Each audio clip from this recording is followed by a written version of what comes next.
1965, their reunion. It was there that my wife and I met retired Rear Admiral, upper half. This was James Stark. And for us non-naval types, that means he's a retired two-star admiral. He graciously accepted my invitation to speak to us, which is one of the reasons why many of my acquaintances stay away from me, because I keep asking them to speak. So today's speaker is retired Admiral James Stark, and he'll speak to us on the need for a larger United States naval force. And currently he's being zoomed in from Baltimore. While he was on his naval duties, he served as commander of the North Atlantic Treaty Organization's standing naval force in the Atlantic. And during that tour, he directed its operations in support of the United States nation's embargo of Serbia and Bosnia and the Herzegovina during the Yugoslav wars. After that tour, Admiral Stark was appointed the 47th president of the United States Naval War College in Newport, Rhode Island. During his naval career, he was a Fulbright scholar in Austria at the University of Vienna. And later he attended Tufts University, where he received 2 master's degrees and a PhD in political science. He retired from the Navy after 33 years of service upon the conclusion of his college presidency of the Naval War College. He retired July 24th, 1998. After retirement, one of the more notable accomplishments was participating on the cruise with us in 4 trivia games, helping us win 3 out of 4 of those games. We took 2nd place in the 4th game, unfortunately. So please welcome retired Admiral James Stark. Thank you, Jim, and thank you for the invitation. I hope everybody can hear me okay. Could somebody just wave? It's good to be with you, if only by the magic of Zoom. Thank you for the introduction. I think you've covered just about everything. After I retired from the Navy, I went to work for a major U.S. defense contractor working out of their office in London, and came back after about 7 years because I thought I was going to retire, but I failed that because I was soon back at work as a consultant, first for a commercial firm and with U.S. industry, and then later for the U.S. Navy. And then for the last 5 years, I have been fully retired, as we often call here in Washington, retired. Today, I'd like to give you some background why I think the Navy is so important to this country. I'm not going to ask you for more forces. That's up to your congressman to do, and you communicate with him. But I think our need for the access to the ocean and the use of the oceans is something that we, as Americans, take for granted. And then I want to talk a little bit about the Navy's views on strategy, and then finish up with some thoughts on our current challenges, especially China. My first point, and it's something that we often forget, is that since from our very beginnings, our security has been closely tied to our ability to use and control the seas around us. Now, what exactly does that mean? Well, just consider our geographic situation. Here we are, a country that is separated from most of the world by 2 large oceans that act as avenues of commerce in time of peace, and then as uncrossable moats for defense in time of war. And just as those oceans protect us in wartime, the sea also provides the means for us to take the fight to the enemy, so that we wage war on his war step rather than in our own backyard. So if you consider the approximately 1,000-mile range of the Navy's Tomahawk cruise missiles that we carry on many of our ships, and then draw arcs inland from coastlines around the world, you can clearly see that there isn't much that we can't reach out and hold at risk if the need arises. Now, admittedly, the advent of long-range bombers and transcontinental ballistic missiles has meant that we too can now be struck by the enemy force. But moving an invasion force across thousands of miles of hostile seas would be an enormous challenge for any foe. Now, over the past 30 to 40 years, world commerce has become a lot more interconnected. Global communications are the norm, and for better or worse, American industry is now intertwined with other economies around the world. And that certainly caused some problems, especially for American manufacturers and workers too. But it also means the US has access to new technology and markets all around the globe. And as those countries become more prosperous, they create even more demand for what we have to offer. Just look at our security. Our greatest diplomatic and defense asset is not necessarily our own forces, but it's our post-war alliance system that now has ties with 50 nations. And to maintain those global access and influence, we need to ensure we can freely use the world's oceans. Today, 80% of all global trade by volume goes by sea. And just as it is for the rest of the world, it's also true for the United States. It's about 80%. You don't get a feel for how massive that trade is unless you happen to be in a major commercial port such as Los Angeles or Hampton Roads or Baltimore. By the way, I'm not in Baltimore. I'm in Northern Virginia, outside of Washington. If you were in any of those ports, you would see acre upon acre of shipping containers, thousands of cars being moved off huge container or roll-on, roll-off ships. Each one of those is the size of a moving van. Where you are in the Midwest, you see railroads moving upwards of 100 containers on a single train. But at sea, it's not unusual to see huge container ships with up to 16,000 containers on that single vessel. 16,000. Each time you drive by a Walmart or Costco or Sam's Club, you ought to be thinking about how merchandise got sourced. For the most part, it came by sea. And if that maritime traffic is interrupted for any reason, it ripples throughout our entire economy. You may recall that in 2020, disruptions caused by the COVID epidemic resulted in hundreds of vessels stacked up outside major ports up and down the West Coast, snarling supply chains across the country with losses in the billions. Or last year, when the container ship Ever Given ran aground in the Suez Canal, the result was hundreds of merchant vessels lined up at either end, waiting to get through, and hundreds more making the transit from Asia to Europe and back had to take the long way around the Cape of Good Hope, adding thousands of miles and millions of dollars to the cost of each voyage. Fortunately, those disruptions were temporary, but it's not hard to imagine similar threats which could be more permanent. Now I'd like to talk a bit about US naval strategy. Throughout most of the Cold War, overall US wartime strategy was based on using our army, and air forces, along with our NATO allies, to stop a Warsaw Pact attack against Western Europe.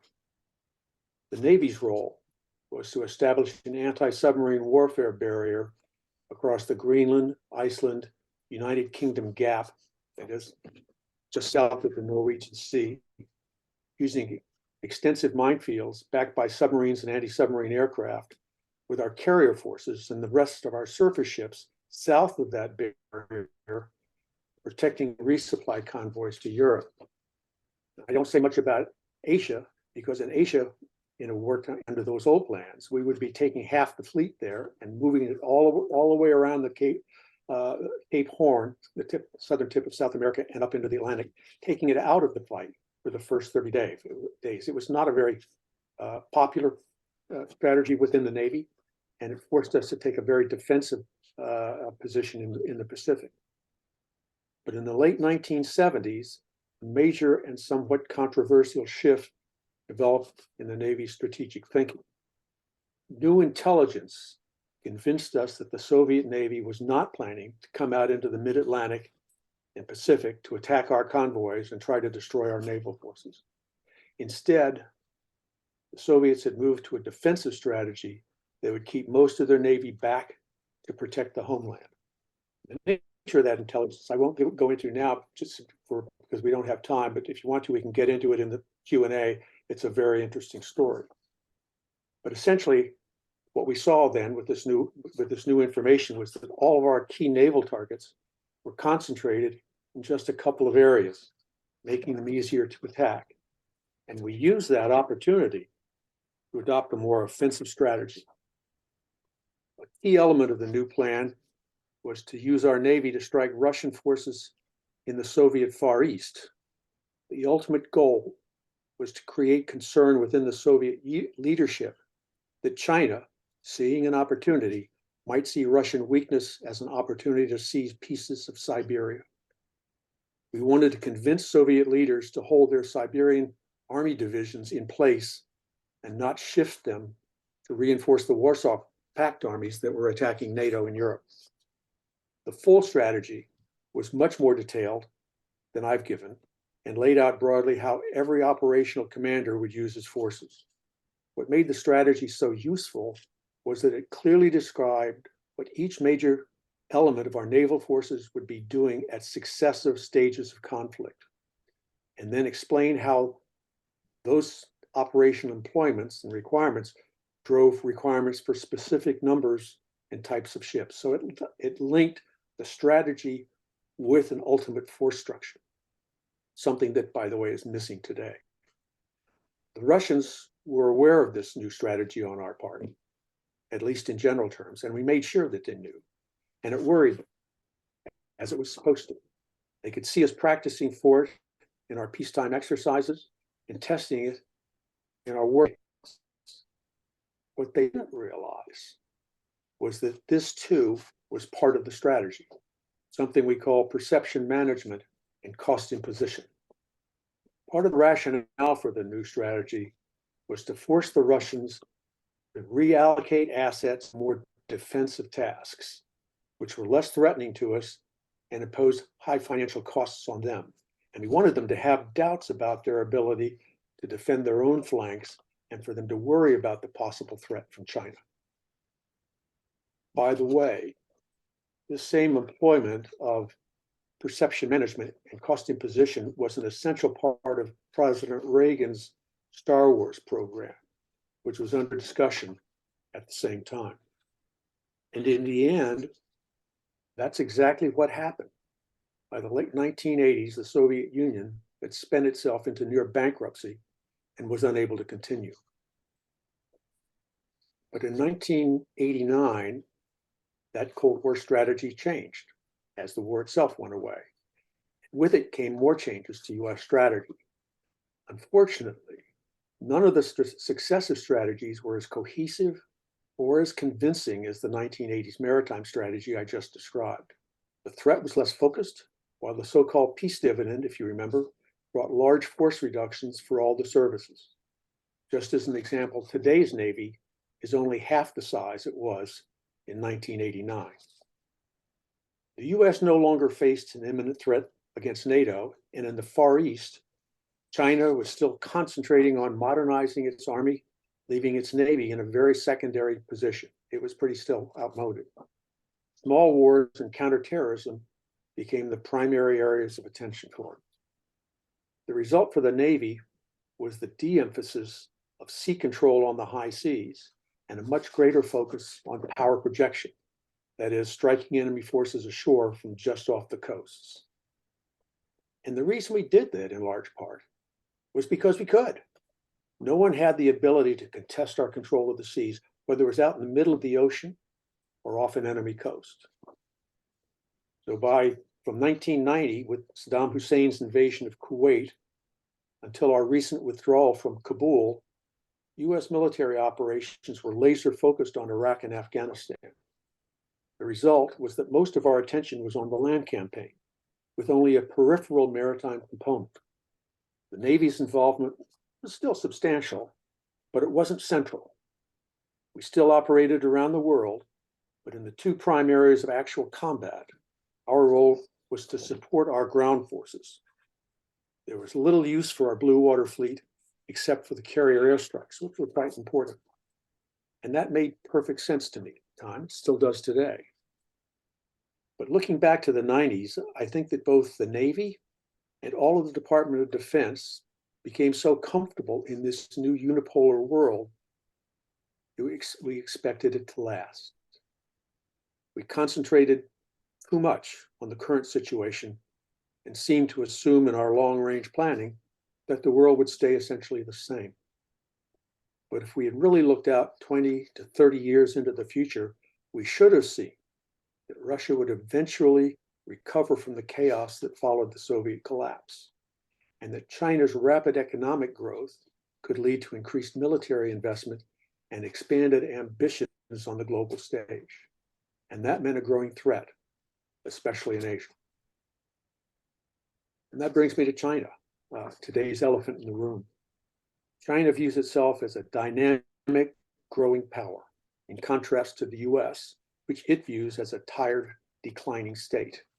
And they've been working hard to sell that idea to the rest of the world.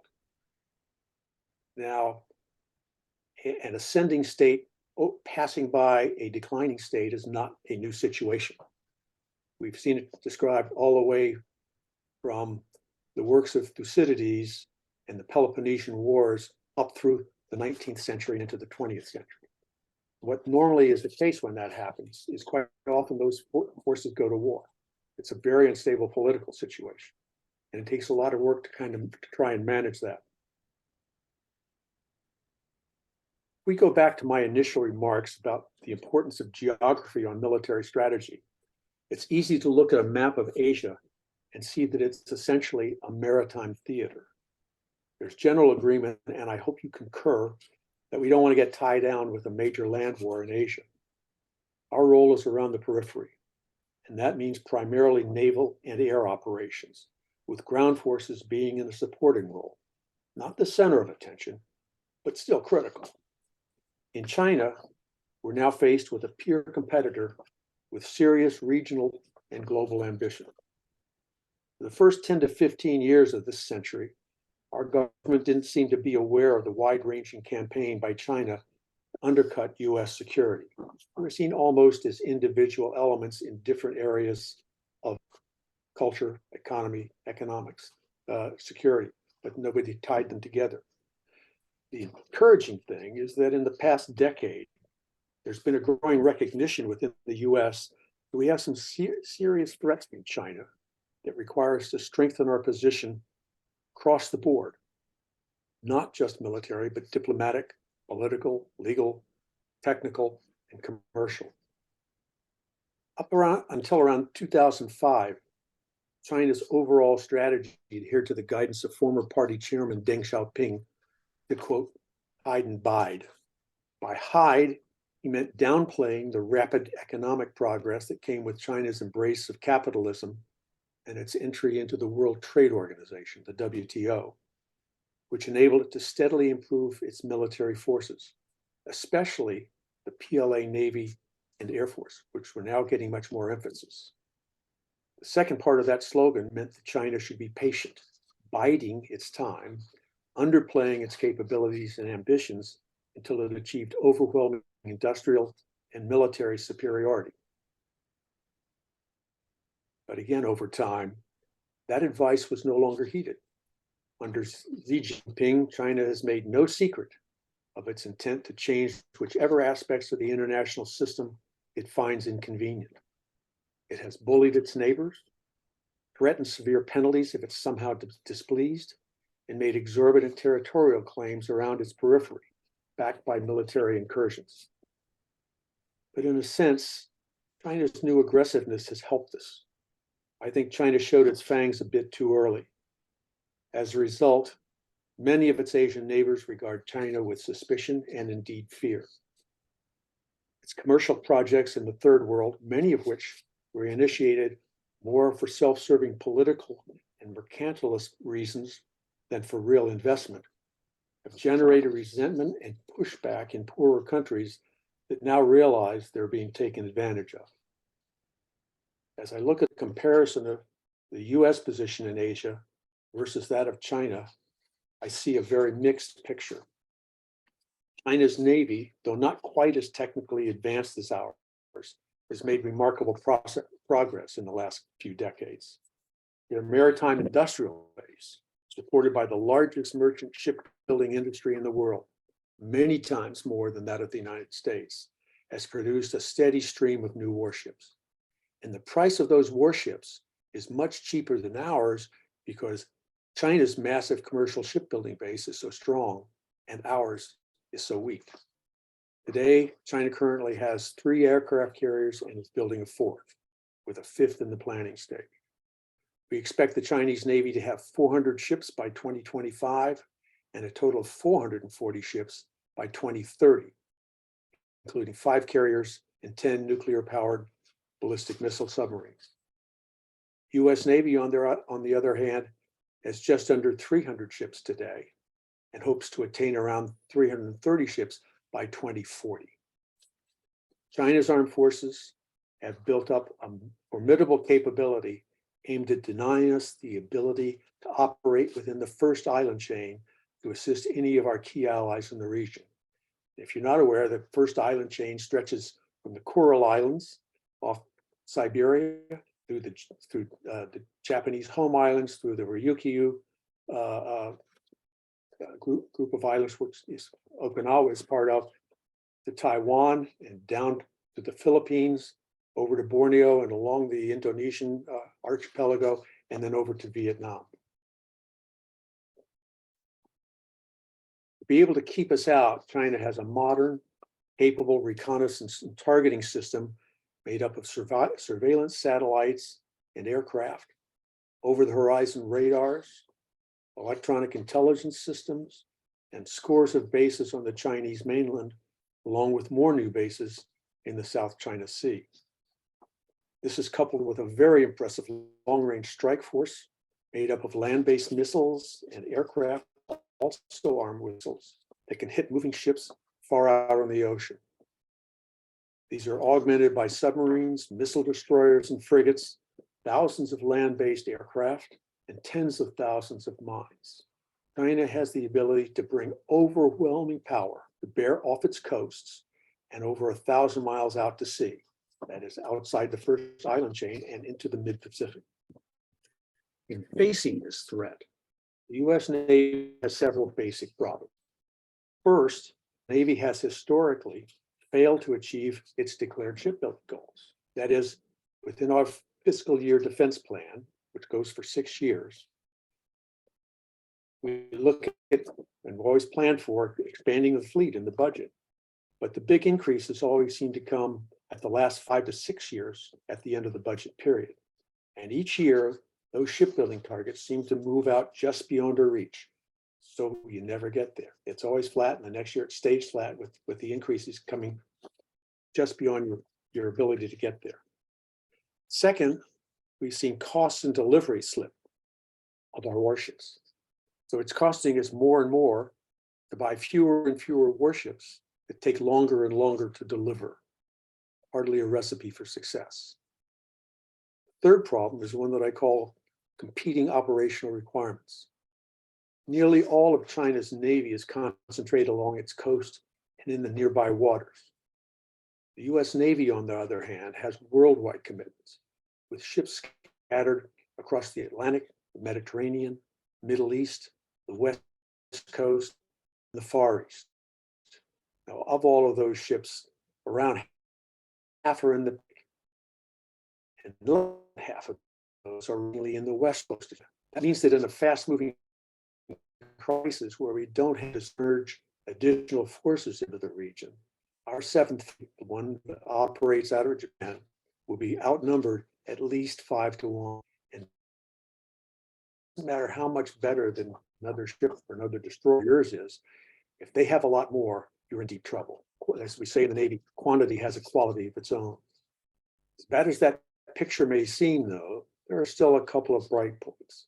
Like China, we have some very capable allies in the region. We work closely with our counterparts in Japan, South Korea, Taiwan, and Australia. Even India and the Philippines are moving closer as they regard the growing threat of an aggressive China. China, on the other hand, has only one real ally, North Korea, with Russia as a somewhat questionable friend.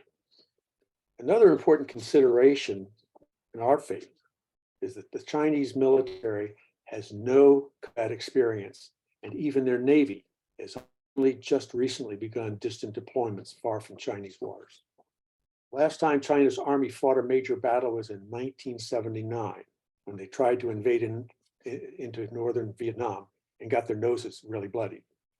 I'm sure Russia's poor showing in Ukraine is giving China's political and military leaders some second thoughts as to how well their own forces would perform in actual combat.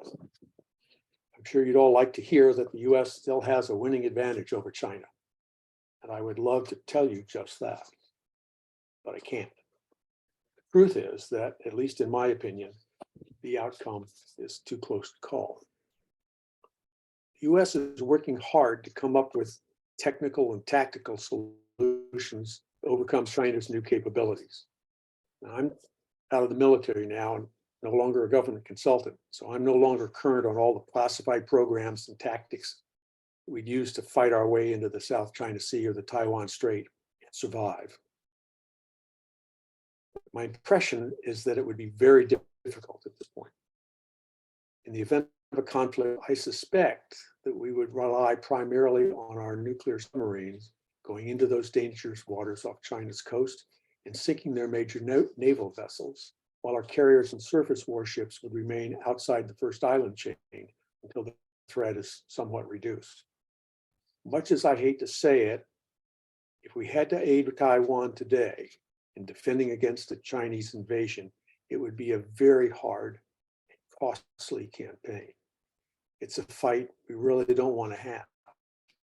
And I think the best way to keep that from happening in the short term is to help Taiwan build up its own defenses in order to deter a Chinese attack. And for the longer term, we need to devote consistent resources, and I stress consistent, to expanding our own Navy, keeping our allied partnerships on. As you can see, I've tried to lay out areas for concern, but also a few reasons for optimism. I haven't touched at all on the major non-defense problems facing China, such as slowing economic growth, internal dissension, a rapidly aging population, and widespread environmental pollution. They have some significant problems of their own. But in conclusion, the ancient Chinese strategist Sun Tzu wrote that the greatest general is one who can defeat his enemy by outmaneuvering him and never actually fighting a battle. And I think that is China's preferred approach. If they can win without the cost of going to war, they would much rather do so. I'm encouraged by that, because if true, that approach gives us more maneuvering room and more time to respond.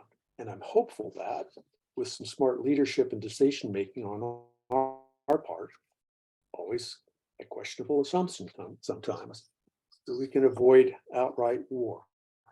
Our task is to make sure China's leaders have enough doubt about their military capabilities that we never have to test them through actual hostilities. That is it for my remarks. I thank you for your attention, and I would be happy to take any questions.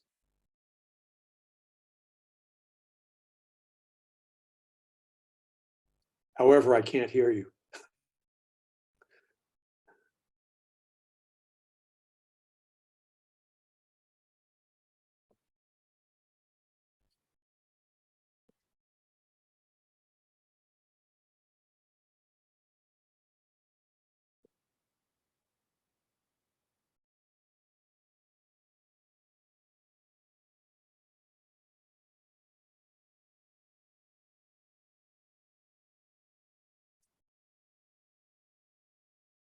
Richard, Jim, are we able to get the sound turned back on?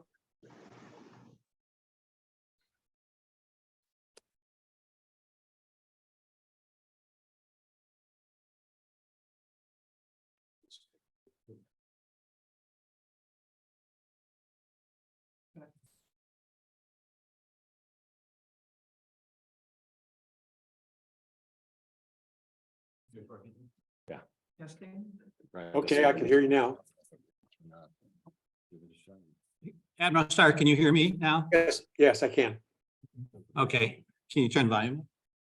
Already up. Okay. Oh, wait a minute. Yeah. Okay, I think that's a little better sound. Good. Okay, great. So my name is Dick Hammerstrom. I'm running the meeting this morning. So I'll ask for questions now. You won't be able to hear them, so I'll repeat them as we go Okay, ahead. good. Two things. First of all, I Turn off your speaker. about the Jones Act and the American capability to build ships. As far as I know, there is only one shipyard in the United States, that being Newport News, that can build aircraft carriers. And one electric boat that can build nuclear submarines other than Newport News. How are we going to be building a fleet with that capacity? That's a long question, Peter. I think, Peter has a question about the U.S. capability of building ships and some. did you hear that, Jim? I think I heard most of it. It asked about the, how can we make any I have to progress switch back. when we don't have enough shipyards? Please With stay here, Peter. with Newport News, Huntington Ingalls in Newport News being the only shipyard in the U.S. that can build carriers, and Newport News and Electric Boat up in Groton being the only ones that can build nuclear submarines. That's absolutely right. It's a major concern. Those two shipyards together can barely keep up with the demands from our own Navy, and if we want to expand, they're getting up to say 3 submarines a year. It's going to require them to take on more workers. And in this job market, we're having a lot of problems. All of U.S. shipbuilding industry is having a lot of problems getting the skilled people to come in the trades and man up. Those businesses are also very hesitant to make the capital investment to expand their capability when they are from year to year unsure of how many ships the Congress is going to authorize. I mean, the Navy can tell them what we plan to do. We have a 30-year shipbuilding plan. The Congress does not like the Navy shipbuilding plan, so they're coming up with one of their own. As I very quickly referred to in my remarks, the Congress the Navy's under heavy criticism from Congress by not having a very definitive strategy, and that strategy is not linked at all, at least in their minds, and mine also, to how that strategy connects to a given number of ships. But every time we submit a long-range shipbuilding plan, usually we get very qualified people, like at the Congressional Budget Office, that come out and say, you can't afford it. You're asking for a 50% increase in your shipbuilding budget to make those investments in the shipbuilding industry. And from year to year, you can't be sure that you're going to be able to get those ships next year, because Congress wants to keep control of it year by year, not commit to a multi-year building program.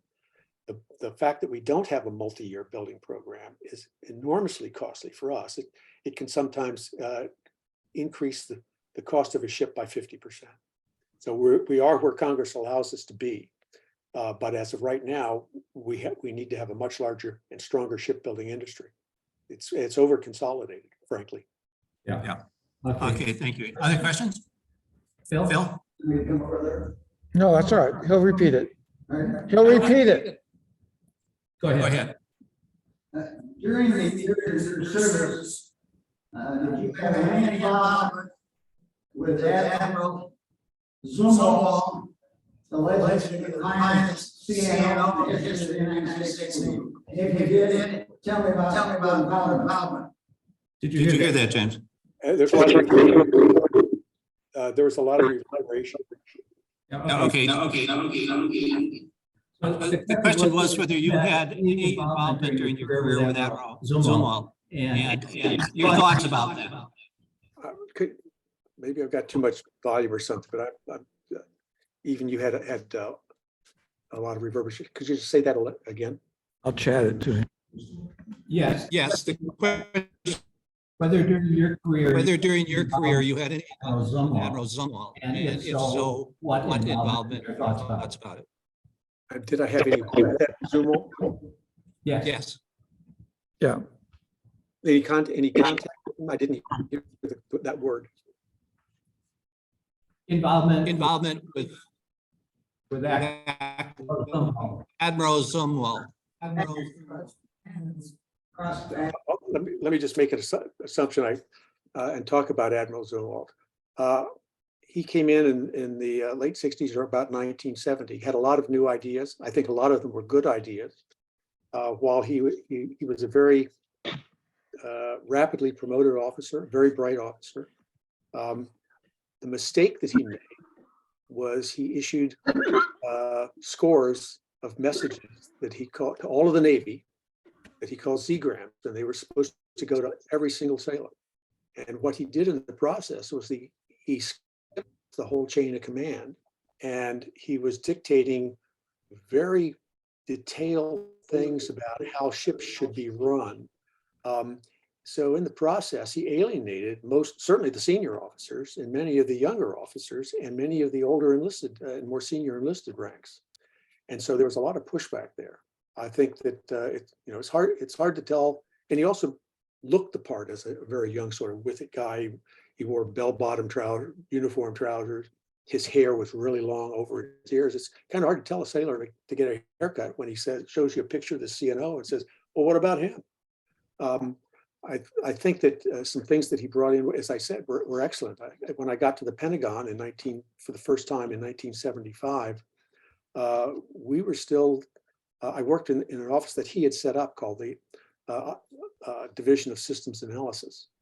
And we were still using some of the studies that had been commissioned while he was the Chief of Naval Operation, and they were excellent. I mean, one of them was using the consulting firm Arthur D. Little, and it looked at America's imports requirements in industry and in specific resources, whether it was oil or certain specific minerals and grain and whatever, and where it came from around the world, how it traveled to where it was to the United States, whether it was critical or not critical. And it came all the way out until it went to the year 2000. So for example, one of the things in reading that study, and it was quite thick, was that we didn't need the Panama Canal, that all of the critical resources that were coming to us from, whether from the west coast of Latin America or from Asia, were coming to ports in the US and not coming through the Panama Canal and into the Caribbean. Whereas all of the things that were coming from Europe also came into Gulf of Mexico ports or along the US East Coast. So if we were to get rid of control of the Panama Canal, we would not be strategically damaged by it. So I thought that was one of the things they did that was pretty helpful. Very good, thank you. Any other questions? No. That looks like all the questions that we have. Okay. Thank you. It was a great program. I found it very interesting, as it looked like everybody else did too. Okay, well, glad to be here. Thank you very much, and hope you all have a wonderful day and a good week.